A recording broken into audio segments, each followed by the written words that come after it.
வணக்கம் ரவி. திருவள்ளூர் மாவட்டம் பொன்னேரி சார் பதிவாளர் அலுவலகத்தில் சென்னை அரும்பாக்கத்தை சேர்ந்த நடராஜன் என்பவர் பொன்னேரி அருகே உள்ள திருளம்பாக்கம் என்ற கிராமத்தில் 2 வீட்டுமனைகள் வாங்கியுள்ளார். அதை அண்மையில் பத்திரப்பதிவும் செய்துள்ளார்.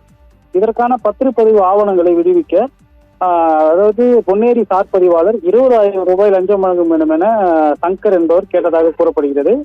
லஞ்சம் கொடுக்க ஏற்காத நடராஜன் இது தொடர்பாக திருவள்ளூர் மாவட்ட லஞ்ச ஒழிப்புத்துறை டிஎஸ்பி ஜெயக்குமார் அவர்களிடம் புகார் அளித்துள்ளார்.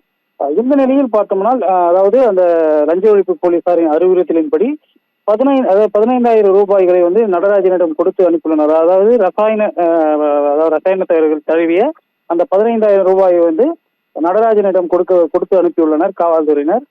இதை நடராஜன் சார் பதிவாளரின் உதவியாளர் உள்ளிட்ட 3 பேர் அந்த லஞ்ச பணத்தை பெறும்போது பார்த்தோம்னால் கையும் களவுமாக லஞ்ச ஒழிப்பு போலீசார் அவர்களை கைது செய்துள்ளனர். குறிப்பாக பொன்னேரி சார் பதிவாளர் சங்கர், இடைத்தரகராக செயல்பட்ட பத்திர எழுத்தாளர் ரமேஷ், அதே போன்று பத்திர எழுத்தாளரின் உதவியாளர் நித்யா ஆகிய 3 பேரை கைது செய்து லஞ்ச ஒழிப்பு போலீசார் தற்போது விசாரணை நடத்தி வருகின்றனர்.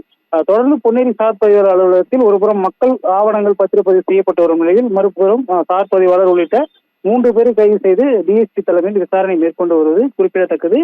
மேலும் பார்த்தோம்னால் அதே போன்று ஊத்துக்கோட்டை, கும்மிடிப்பூண்டி ஆகிய பகுதிகளில் தற்போது புதிதாக வந்துள்ள தமிழக வெற்றிக் கழக அரசின் முதலமைச்சர் ஜோசப் விஜய் அவர்கள் லஞ்சம் வாங்கக்கூடாது, அதிகாரிகள் வாங்கக்கூடாது என்று உத்தரவிட்டு இருந்த நிலையில் தற்போது அந்த இடைத்தரகராக செயல்படக்கூடிய அந்த டாக்குமெண்ட் ரைட்டர் உள்ளிட்ட நபர்களிடம் பணத்தை பெற்றுக்கொண்டு சட்டத்திற்கு புறம்பாக பல்வேறு முறைகேடுகளில் சார் பதிவாளர்கள் பத்திரங்களை எழுதி கொடுப்பதாக தற்போது அந்த புகாரானதும் வெளியாகியுள்ளது. குறிப்பாக திருவள்ளூர் மாவட்டத்தில் மட்டும் பத்திரப்பதிவு எழுத்தாளர்கள் லஞ்சங்களை பெற்று சார் பதிவாளர்களுக்கு இல்லீகலாக கொடுப்பதாக மக்கள் குற்றம் சாட்டி வருவது குறிப்பிடத்தக்கது.